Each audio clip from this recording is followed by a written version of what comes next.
For the first time in a very, very long time, Courtside is back, but under a different name. Welcome, everybody. I'm Brandon Hernandez. And if you guys are followers of not only my page on Twitter, Brand Age 2001, or just in general of my content, Courtside, I had this up 2 years ago. I kind of retired it after a year because things got a little difficult. Life happened. But speaking of which, life moves on. Courtside moves on through the Plug Talk Sports Network. We're going to talk about in this episode the preseason 0-5 Miami Heat, but the youth, the core of the youth, showcasing itself through the first 5 games, especially rookie guard Casper Jakusionis. And speaking of rookies, we're going to talk about the rookie class, Westbrook and Sac Town, and thoughts about going into the season. That and more up next on Courtside.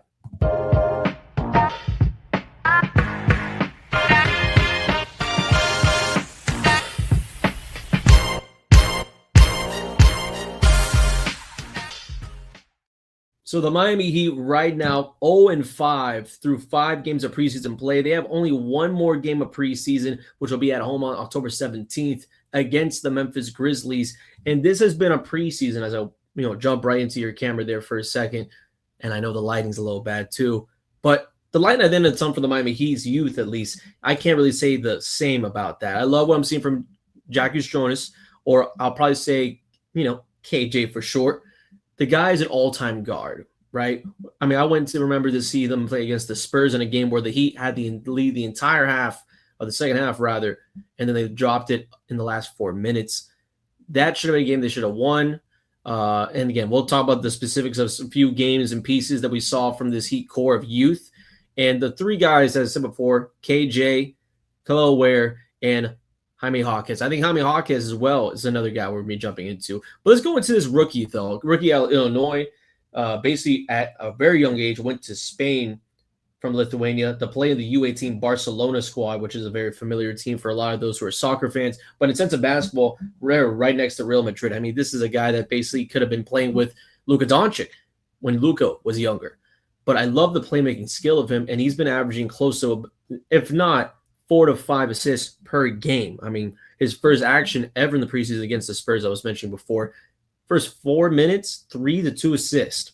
Throughout the game, he basically got himself a double-double. I love the shot. I think slowly, progressing to that NBA speed, we're seeing a lot of good things out of the kid. A lot of good things out of the kid. And that was something we were really afraid of because in the first preseason game of the year against Orlando Magic for the Miami Heat, they didn't look to be even close in competition. Now, the Magic, which we will talk about Eastern Conference potential, not saying Eastern Conference Finals, I'm not saying anything in the preseason, but I think Orlando is definitely a team we'll talk about later on, about our thoughts of the 2025-2026 NBA season. But I like the playmaking of it. I know a lot of people want to label it like a Goran Dragic, the next Goran Dragic, this kid, KJ. I'm not going to push that pressure on him just yet.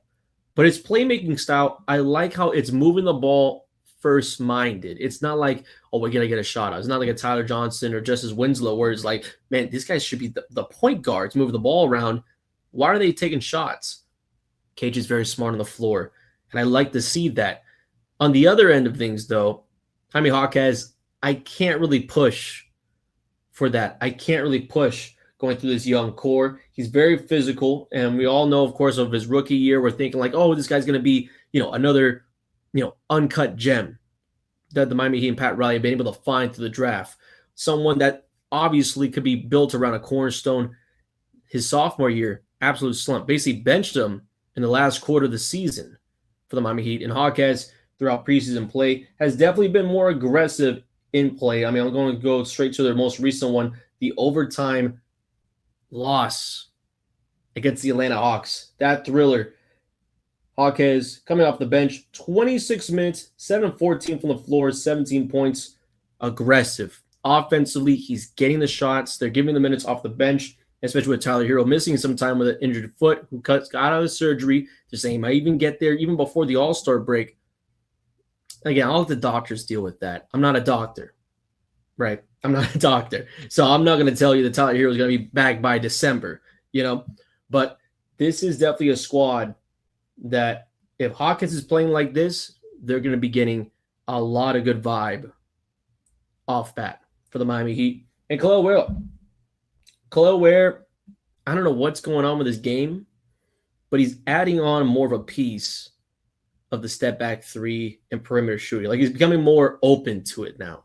Because in his rookie year, it's obviously the rebounds were a big thing, but the defensive side of it, the shot blocking, he looked like Time Lord Robert Williams early in his own years.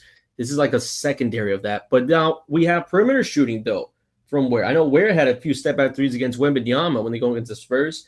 And in this game, at least against the Hawks, I mean, Khalil Ware, let me double-check here if I got my numbers right.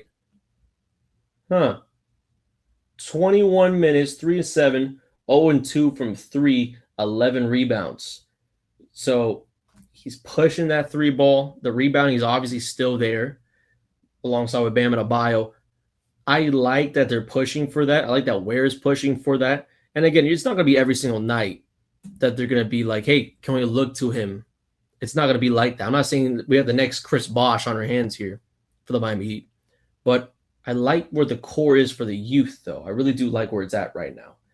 And we did also see a few pieces as well from returners, veterans, and new faces on this roster. And the biggest one, I would have to say, coming up from the offseason has been Norm Powell. Norm Powell, a former Clipper, and honestly, probably the most efficient scorer in the NBA today. You blink and he has 15 points. You know, you look down to your seat to get your water, he has himself 20 with 5 rebounds or something like that. This guy is a take the over type of player. And I've seen it firsthand many times, especially when it was in Los Angeles. If it's not for injuries, if it's not for, the sixth man coming off the bench, he can start at any team type of guy, Norm Powell. And Norm Powell is, looking at the Atlanta game, 28 minutes on the floor. That's the most on the hardwood from any Heat player that game. 17 points, led the team in scoring. He's done that more than half of the games throughout preseason that he's been active in. And I like where, again, that Hero's not going to be there to open up the year. So I like the fact that this is kind of that security blanket for your scoring, your offense. When Hero comes back, he'll most likely be the second guy scoring the ball, your second usage guy, the guy that'll get you those minutes. And we already seen that he's coming in full shape potential. I thought Andrew Wiggins was going to be that before this trade happens.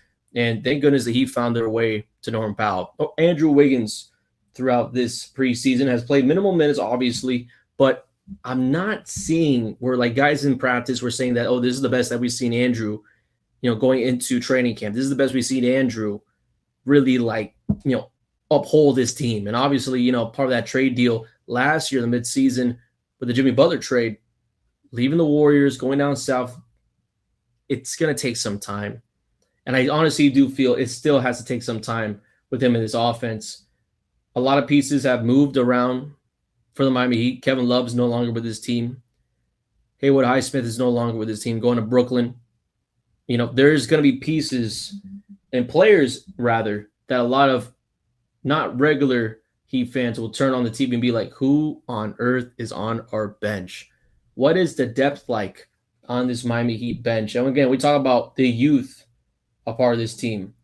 Golden, a former FAU Owl, has a little bit of here and there minutes, but we're not really going to see much of him during this season. I don't believe so. Pele Larson, who played for Team Italy, basically overseas for a European tournament. He actually had a pretty good tournament, averaging over, I believe, 10 points in that one. Have not really seen much in the preseason play. And obviously NBA, even on preseason level, it's still a totally different quality level compared to European basketball in the sense of what's on the court. So I think Larson is still going to take some time. You're going to have to be very, very patient. Precious Achiuwa, who did come to the Miami Heat in a very weird way, 1-year deal, kind of big return for him. In the most recent game, he played 9 minutes, 2 and 4 from the floor, 6 rebounds.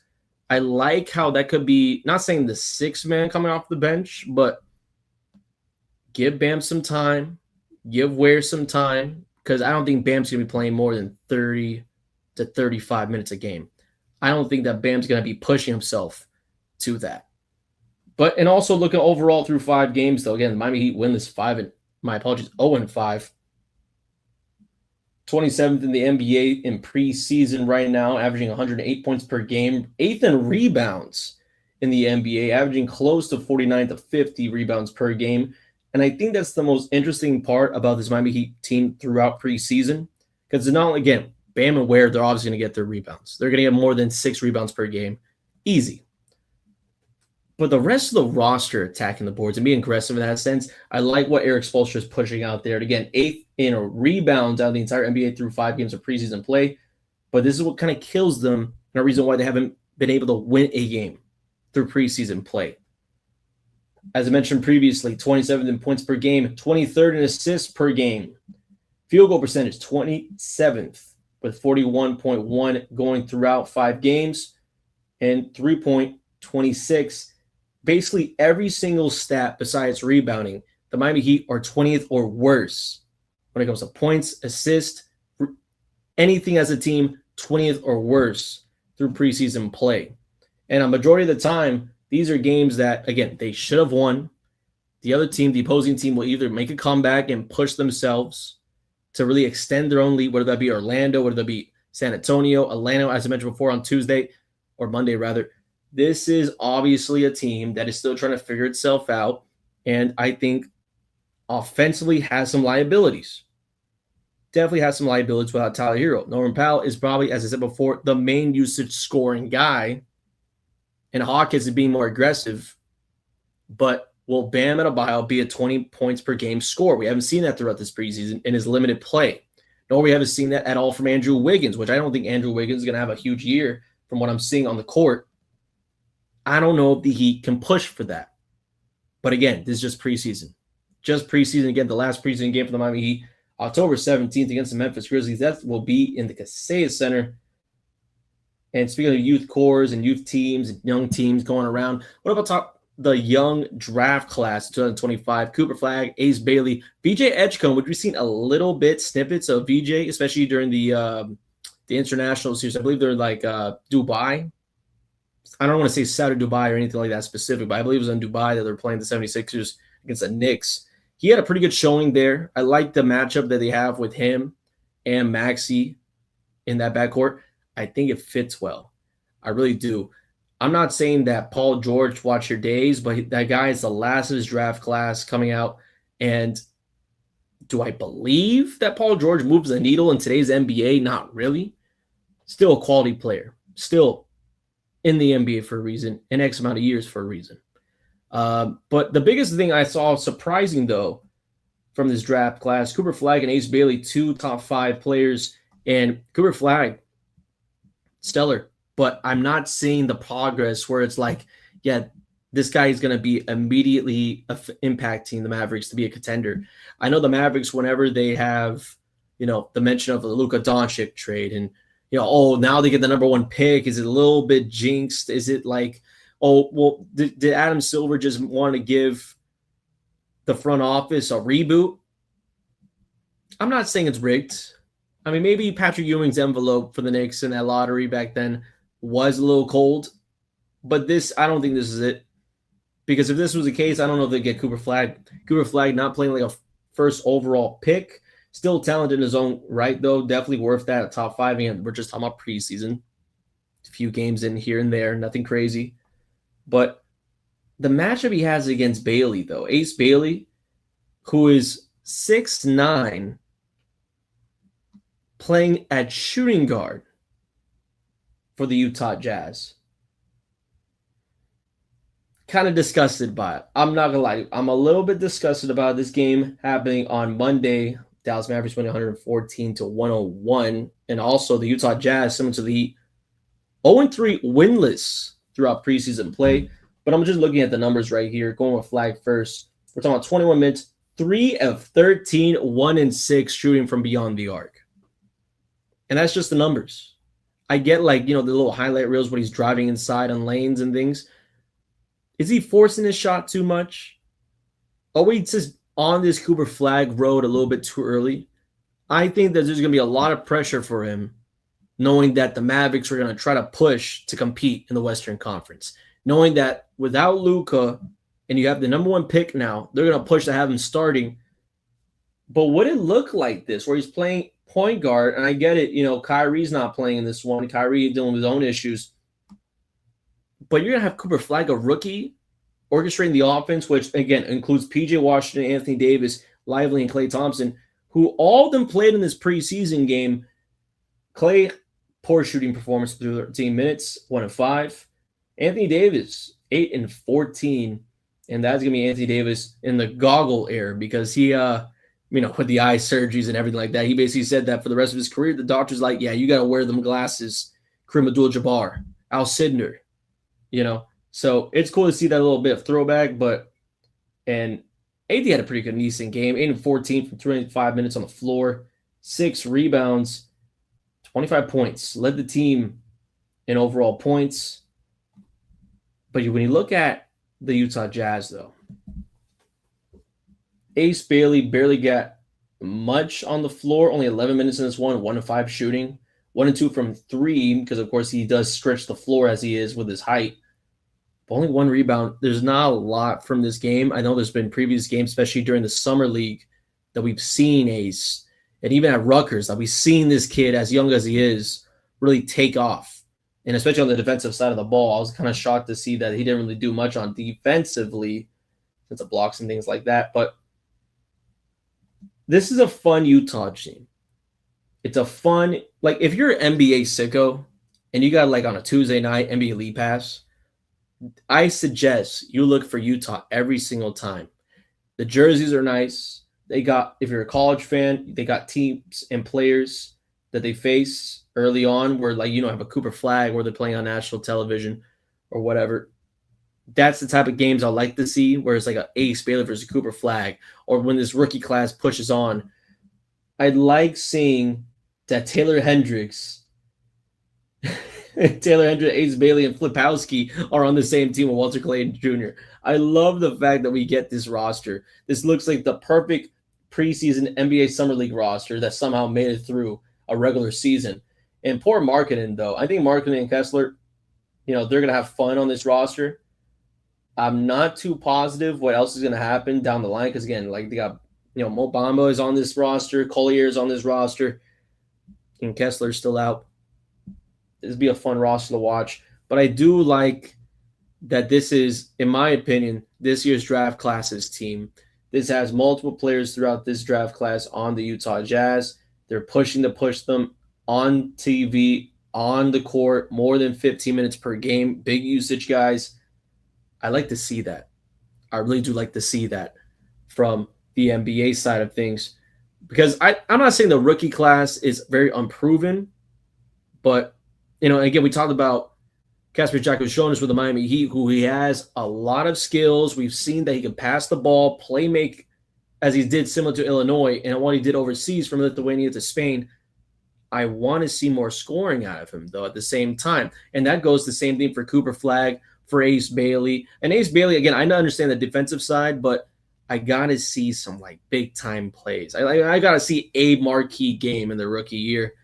I love the rookie class. I think this draft class has that compared to the other 2 years, or it was Frenchman on Frenchman, and nothing against Alex Sarr.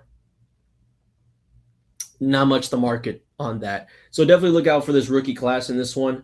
Going to our next topic here, out of free agency news, Russell Westbrook going to the Sacramento Kings. Westbrook with a 1-year deal will stay in his home state of California, going to Sacramento. And I'm not too this isn't going to push the needle in the West, in my opinion. Maybe, you get yourself with Malik Monk, maybe goes back to his Kentucky bag work with his handles. Maybe you have Zach LaVine and Westbrook become the ultimate, slam dunk contest of a game in the backcourt. Maybe you have that. But this does not push the needle for me. I would say, though, for Sabonis, it does make it a little bit harder for him, because I know that Westbrook, besides doing little pull-up J's for mid-range or on the wing or even for three-point, he will try to drive in on guys. So I think Sabonis is going to get the ball less in the post, push him back a little bit. Again, he is somewhat of a shooter, not the most efficient shooter, but we've seen him in a few contests and three-point All-Star break. So there is that confidence that this Kings team will be better with Westbrook just tracking guys inside, whether that's a 3-2 defense, dish it out wing, or even corner, depending on what they do with Sabonis. I like the move. I think that Westbrook, at least for himself, staying in California and not going to Asia, which a lot of people were reporting that he would have made 3 times what he usually makes if he was to go to China. I like the move, him staying in the NBA. Is an all-time UNC status. I think he'll be great right next to Malik Monk. Not saying Malik Monk needs, that veteran leadership, but something added for him to learn under. And on top of that, we also had Malcolm Brogdon retired from the NBA today. Malcolm Brogdon, who was a former Celtic as well as Portland Trailblazer, the former Rookie of the Year with the Milwaukee Bucks, really the only award to put on top of his career. But again, a stellar career as that, being in the NBA. So Malcolm Brogdon does retire, and he was, funny enough, with the Knicks, and the Knicks themselves as one of the top dogs in the Eastern Conference right now. I've been looking at the odds. The top 3 potential winners for the NBA championship for this upcoming 25-26 season are not even from the East Coast. How tough is the West this year? Some of those favorites from the Western Conference are, of course, OKC. The Denver Nuggets is one to mention. And even the Houston Rockets. The Rockets, a 2nd seed the other year. Now with KD added on. And KD, we've seen some action with him. I like what I'm seeing. It's not an eye-opener. I'm not saying that Houston's going to be world beaters, especially with Fred VanVleet gone for the entire year dealing with injury from this preseason, well, rather training camp. I'm not seeing Houston as that team.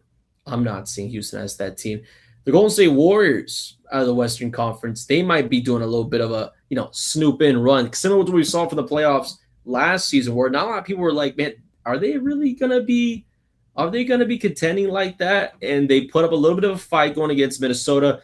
That was a team that I didn't even have on my board of making out the first round, and they did. So a lot of people looking after that Golden State team, who just added on Hal Horford, fixed up the Kuminga issues with Kuminga. That took a whole summer just to pay the man.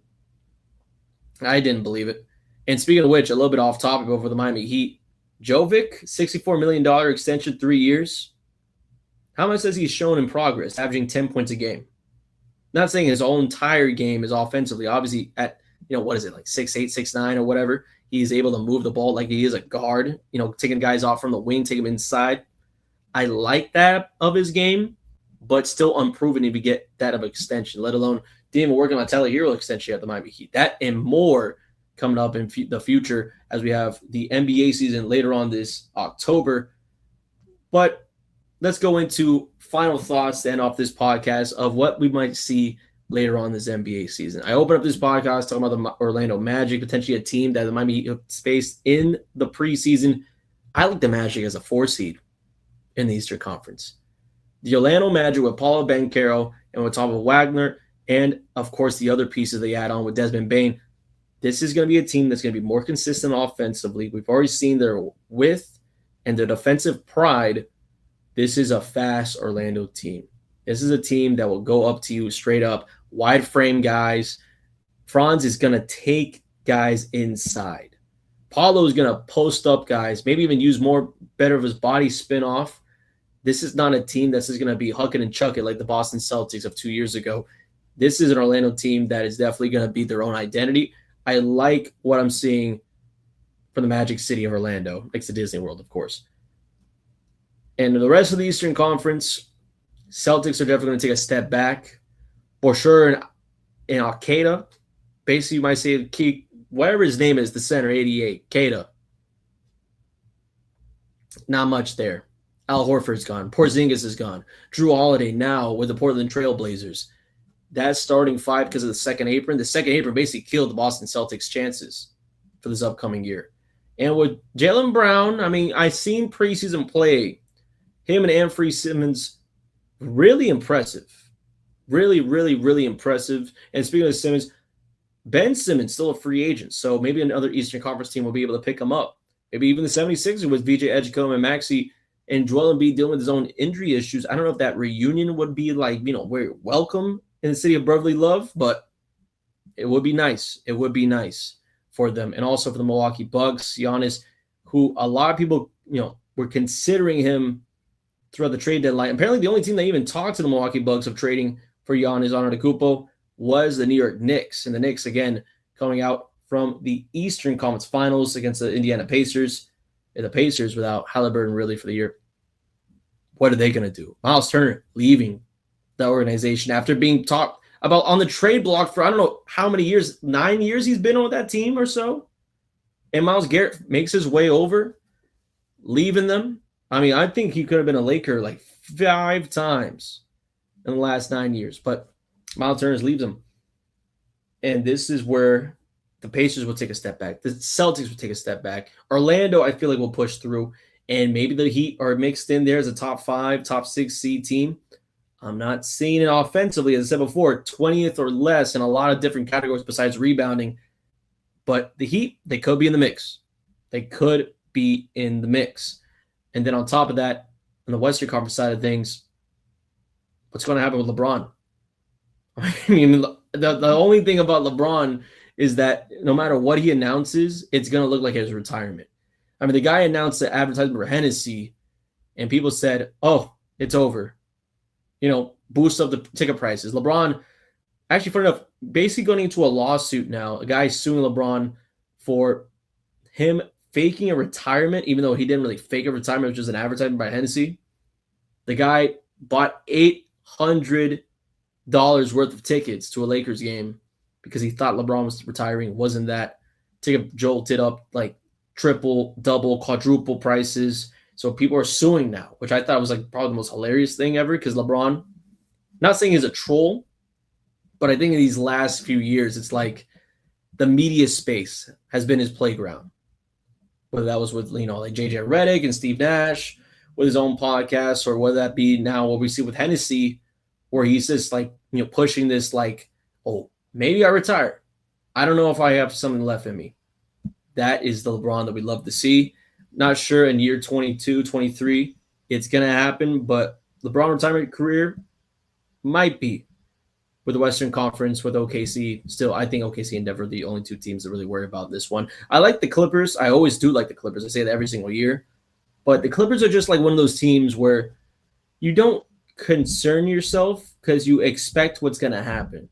It's either Minnesota's going to beat them just to beat them because Minnesota probably won't be able to even get close to the NBA Finals this year, or it's the age and the carelessness.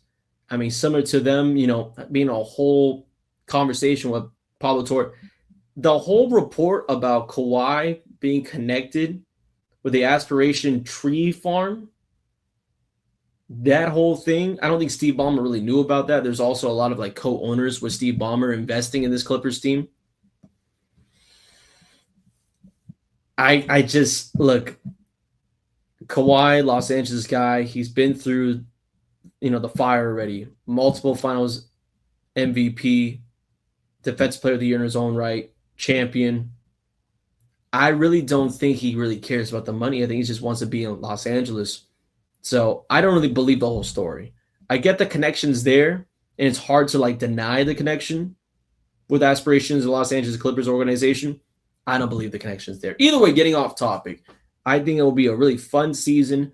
A lot of teams to look after for. Orlando's one of them I mentioned before. Actually, the Pelicans too. Zion Williamson looking more lean recently. And a fact of that, we saw a 360 windmill the other day in preseason play. That's something you save for opening night. Opening night coming up later on this October. And that will be the end of this current episode, though. Thank you again for joining on the Courtside. This will be a quick 30-minute type of podcast every single Wednesday, 8:30 with Plug Talk Sports. And for those who have tuned into my progress, tuned into basically what Courtside was before, when it was my own standalone podcast on Spotify and artistsS.com, I appreciate you sticking through. More NBA news and things like that coming up next week. I'll see you guys there. NBA season coming up fast.